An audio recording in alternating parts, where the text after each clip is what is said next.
ଆପଣ ମୋର ଅଧସ୍ଥ ହେଇପାରନ୍ତି, ଆପଣ ମୋର ଶିଷ୍ୟ ହେଇପାରନ୍ତି, ଆପଣ ମୋର ସେବକ ହେଇପାରନ୍ତି, କିନ୍ତୁ ମୁଁ ଆପଣଙ୍କର ସ୍ୱାଭିମାନକୁ ନଷ୍ଟ କରିବା ଭଳିଆ କର୍ମ କଥା ଆଚରଣ ମୁଁ ଯଦି କଲି ତାହେଲେ କର୍ମର ନିୟମ ଅନୁସାରେ ମୁଁ ବାନ୍ଧି ହେଇଗଲି। ଏଇଟା ହେଲା କର୍ମ ତତ୍ତ୍ୱ। ବାପ ହିସାବରେ ଛୁଆକୁ ସନ୍ତାନକୁ ମାର୍ଗଦର୍ଶନ ଦେବାର କର୍ତ୍ତବ୍ୟ ଅଛି ବାପର, କିନ୍ତୁ ବାପ ଏଭଳି ଭାବରେ ସେ ମାର୍ଗଦର୍ଶନ ଦେବ ଯଦି ଛୁଆ ଭିତରେ ଥିବା ତାର ଯେଉଁ ସ୍ୱାଭିମାନଟି ନଷ୍ଟ ନ ହୁଏ। ଦେଖନ୍ତୁ ଏ କଥା ଆପଣ ବୁଝିଥିଲେ ବୋଲି ଆମର ଶାସ୍ତ୍ର କ'ଣ କହୁଛି, ଲାଳେତ ପଞ୍ଚବର୍ଷାଣି 10 ବର୍ଷାଣି ତାଡ଼ୟେତ୍ ପ୍ରାପ୍ତେ ତୁ 16 ବର୍ଷେ ପୁତ୍ର ମିତ୍ରବତ୍ ଆଚରେତ୍। 16 ବର୍ଷ ହେଇଗଲେ ନିଜ ସନ୍ତାନ ସତ୍ତ୍ୱେ ମଧ୍ୟ ବନ୍ଧୁ ଭଳିଆ ବ୍ୟବହାର କରିବ। 5 ବର୍ଷ ପର୍ଯ୍ୟନ୍ତ ତାକୁ ତମେ ସ୍ନେହରେ ଲାଳନ ପାଳନ କରୁଛ, ବାକି 6 ବର୍ଷ 10 ବର୍ଷ ପର୍ଯ୍ୟନ୍ତ ତାକୁ ଦିନେ ତାଡ଼ୟେତ୍ ମାନେ ଅର୍ଥ ବାଡ଼ିବା ନୁହେଁ, ତାଡ଼ୟେତ୍ ଅର୍ଥ ନୁହେଁ ତାକୁ ତଡ଼ିବା। ତାଡ଼ୟେତ୍ ଅର୍ଥ ତମ ସଂସ୍ପର୍ଶରେ ଆସିବା ଫଳରେ, ସଂସାରର ସଂସ୍ପର୍ଶରେ ଆସିବା ଫଳରେ ଅନ୍ୟମାନଙ୍କ ଠାରୁ ଶିଶୁ ଭିତରକୁ ଯେଉଁ ନେଗେଟିଭ ସଂସ୍କାର ଟ୍ରାନ୍ସମିଟ୍ ହୁଏ, ଯେଉଁ କୁସଂସ୍କାର ଗୁଡ଼ିକ ଟ୍ରାନ୍ସମିଟ୍ ହୁଏ, ସେଇ କୁସଂସ୍କାରକୁ ତମେ ତଡ଼ିବ କିପରି ସେଇଭଳି ଭାବରେ ତାକୁ ଲାଳନ ପାଳନ କରିବ। ଏଇଟା ହେଉଛି ତାର ଅର୍ଥ।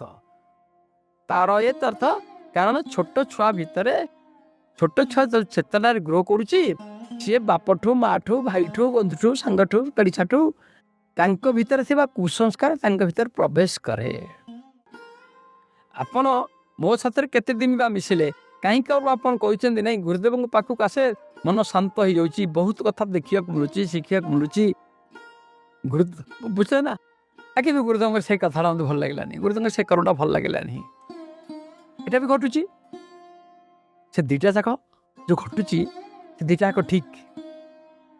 କାରଣ ଆପଣଙ୍କର ସଂସାରର ଅନୁଭବ ହିସାବରେ ଏପରି କେତେ ଗୁଡ଼ିଏ ଅନୁଭବ ଆପଣଙ୍କ ଭିତରେ ଥିବ, ଯେଉଁ ଅନୁଭବଟାକର ଗୁରୁଦେବଙ୍କର ନାହିଁ, ସେ ତ ସଂସାର ତ୍ୟାଗୀ।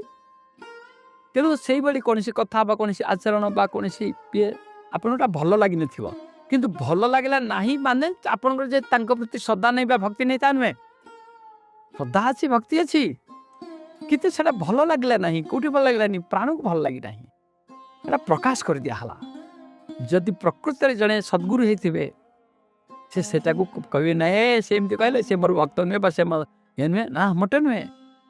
ତିରୁପତି ମହାତ୍ମାରେ ଦେଖନ୍ତି ଆତ୍ମାର ଚେତନାଟା କେଉଁ ସ୍ତରରେ ରହିକି ଜଣେ କଥା କହିଛି କି ପ୍ରତିକ୍ରିୟା ହେଇଛି, ତେଣୁ ତାଙ୍କୁ ସେଟା ଲାଗେ ନାହିଁ। ସେମିତି ଯଦି ଏଇ ଜ୍ଞାନ ଗୁଡ଼ାକ ସମାଜକୁ ଯାଆନ୍ତା, ମା ଟିଏ ବୁଝିପାରନ୍ତା ଏ ପିଲା ଯେତେବେଳେ ଆଉ ସଂସ୍କାର କେତେବେଳେ ଟ୍ରାନ୍ସମିଟ୍ ହୁଏ ଜାଣିଛନ୍ତି? ଛୋଟ ପିଲା ଭିତର ଯେଉଁ ସଂସ୍କାରଟା ସେଇଟା ଯେତେବେଳେ ତାର ଟିନ୍ ଏଜ୍ ଆରମ୍ଭ ହୁଏ, ଟିନ୍ ଏଜ୍ ଆରମ୍ଭ ହେବ 13ରୁ 13 ବର୍ଷରୁ, ବୁଝୁଛନ୍ତି ଆମର ଇଏ ଅନୁସାରେ ସମାଜର ପରିବେଶ। କିନ୍ତୁ ପିତାମାତାଙ୍କ ଭିତରେ ଯେଉଁ ସଂସ୍କାର ରହିଛି,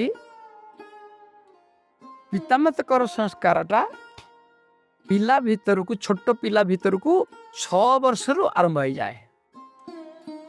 5 ବର୍ଷ ପୁରିଗଲା ଯେତେବେଳେ 6 ବର୍ଷରୁ ଆରମ୍ଭ ହେଲା, 6 ବର୍ଷରୁ ତାକୁ ଯେତେବେଳେ ଆସିଗଲା, 6ରୁ ଆସିଗଲା 15, କେତେ ବର୍ଷ ହେଲା ଦେଖନ୍ତୁ, 10 ବର୍ଷ। ସେତିକି ବେଳେ ସେ ପିଲାର ଏଣ୍ଟାର ଭାଇଟାଲ ତାର ଯେଉଁ ପ୍ରାଣ ସ୍ପନ୍ଦନ ସେଟା ଅନ୍ୟଠାରୁ ପ୍ରଚଣ୍ଡ ଭାବରେ ସେ ରିସିଭ୍ କରେ। ଯେମିତି ମାତୃଗର୍ଭରେ ଥିଲାବେଳେ ମାତୃଗର୍ଭରେ ଥିବା ଶିଶୁ ମାର ସମସ୍ତ ପ୍ରକାର ଭାବକୁ ତା ଭିତରକୁ ଯଦି ସଂକ୍ରମିତ ହୁଏ, ସେଇ ଅନୁସାରେ ତାର ଗଢ଼େ, ତାର ଶରୀରର ସୂକ୍ଷ୍ମ ଶରୀର ସେଇ ଅନୁସାରେ ଗଢ଼େ। ସେମିତି ଛୋଟ ପିଲାର 6 ବର୍ଷରୁ 15 ବର୍ଷ ଭିତରେ ସେ ସମାଜରୁ, ପରିବେଶ ଭିତରୁ ସିଏ ସବୁ ପ୍ରକାର ସଂସ୍କାର ତା ଭିତରୁ ପ୍ରବେଶ କରେ। ସେଇ ସଂସ୍କାର ପଜିଟିଭ ଓ ନେଗେଟିଭ ଭାବେ ପ୍ରବେଶ କରେ।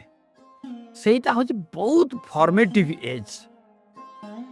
16 ବର୍ଷ ହେଇଗଲାକୁ ତାର ନିଜସ୍ୱ ଇଚ୍ଛା ଶକ୍ତି ଜାଗ୍ରତ ହେଇଥାଏ, ବିଚାର ଶକ୍ତି ଆସିଯାଏ, ନା ଏଇଟା ଏଇଟା ଏଇଟା ଭୁଲ, ଏଟା ମୁଁ ଯିବିନି, ଏ ସାଙ୍ଗଟା ମୋର ଖରାପ, ମୁଁ ତା ସାଥିରେ ଯିବିନି। ମୋ ବାପା ଯେଉଁଟା କହୁଛନ୍ତି ଠିକ୍ କହୁନାହାନ୍ତି, ମୁଁ ବାପାକୁ ଯୁକ୍ତି କରିବିନି, କିନ୍ତୁ ମୁଁ ସେ ବାପା କଥା ଶୁଣିବିନି। ଏ ବିଚାର ଶକ୍ତି ଡିସ୍କ୍ରିମିନେଟରୀ ପାୱାରଟା 16 ବର୍ଷ ହେଲେ ଆସେ। କିନ୍ତୁ ଆମର ଶାସ୍ତ୍ର ଦେଖନ୍ତୁ କ'ଣ କହୁଛି, ପ୍ରାପ୍ତେତୁ 16 ବର୍ଷେ ପୁତ୍ର ମିତ୍ରବତ୍ ଆଚରେତ୍। ଯଦି ଆମେ ସେତେବେଳେ ତାକୁ ବନ୍ଧୁ ଭାବରେ ବ୍ୟବହାର ନ କରିବା, ସିଏ ଆମକୁ ମାନିବନି, ଆମଠୁ ଦୂରତା ମେଣ୍ଟେନ୍ କରିବ। କିନ୍ତୁ 10 ବର୍ଷାଣି ତାଡ଼ୟେତ୍ ଯେଉଁ କୁହାଯାଉଛି, ଅର୍ଥାତ୍ 6 ବର୍ଷରୁ 15 ବର୍ଷ ଭିତରେ ସେଇ ପିଲା ଭିତରେ ଅନ୍ୟ ସମସ୍ତଙ୍କ ଠାରୁ ପଜିଟିଭ୍ ଆଉ ନେଗେଟିଭ୍ ସଂସ୍କାର ଆପେ ଆପେ ରିସିଭ୍ ହୁଏ। ଏଟା ନ୍ୟାଚୁରାଲ ଲ।